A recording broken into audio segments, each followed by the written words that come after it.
All right, man. I got it in the mail yesterday, and I sat down with Eva and watched it last night.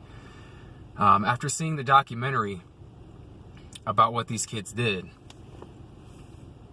I had to get my hands on the actual DVD.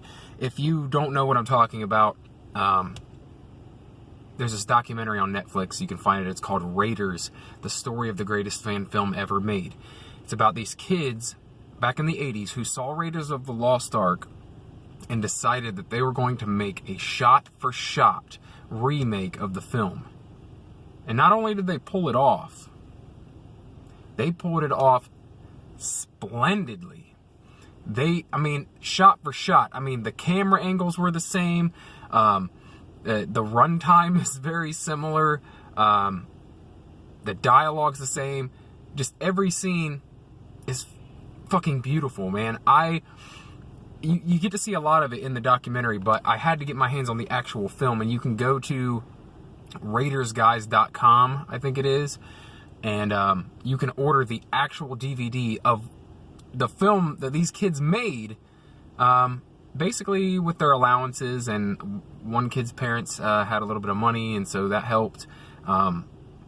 But these kids spent, I think it was 7 years filming this movie, from like the ages of 11 or 12 until they were going off to college. Every summer, every spring break, every free moment they had, they worked on filming this thing.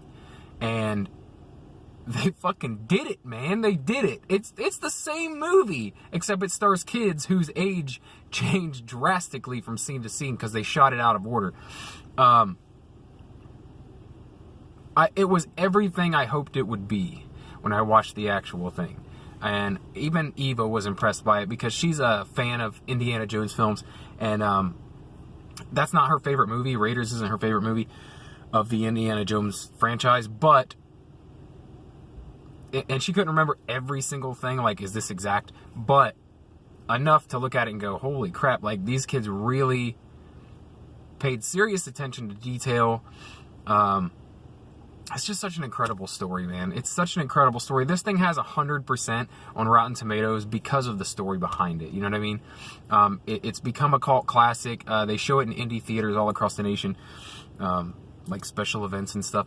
But I had to get a copy and actually watch it all the way through, and I'm so glad that I did.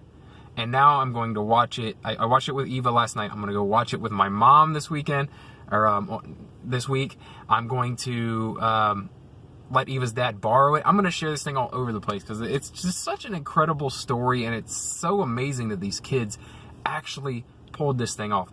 They did the stunts. They didn't just remake some lame dialogue movie.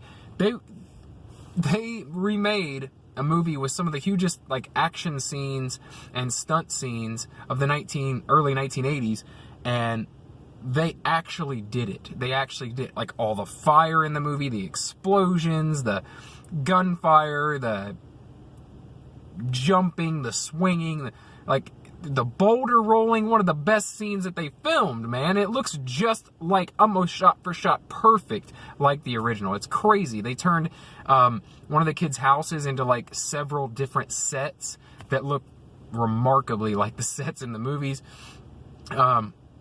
Yeah, if you haven't seen this thing, try to get your hands on a copy because it's one of the best things you'll ever watch. If you're a film nerd like me, if you're into weird, nerdy, obscure shit, you're going to love this. If you're not, you're at least going to be impressed by just the drive that these kids had to make this happen and spend their entire childhood basically making it. And one of the cool things is that years later, 30 years later, they decided to go back and shoot one scene that they couldn't shoot when they were kids. It was just too big with the exploding airplane and shit. And they did it, man. They're 40-something years old. It's the same characters, it's the same people, the same actors, but they're just 30 years older than they were when they were filming. And it's right smack dab in the middle of the movie, so it's they're 10 years old, 11 years old, 14 years old, they might be 16, and then one scene right in the middle, they're in their mid-40s, and then it goes back to them being 15, 16 years old. It's amazing. It's an amazing story. And they did such a great job. You can't expect the audio and the video quality to be there. They filmed it on Betamax starting in 1982 until 1988 or 89.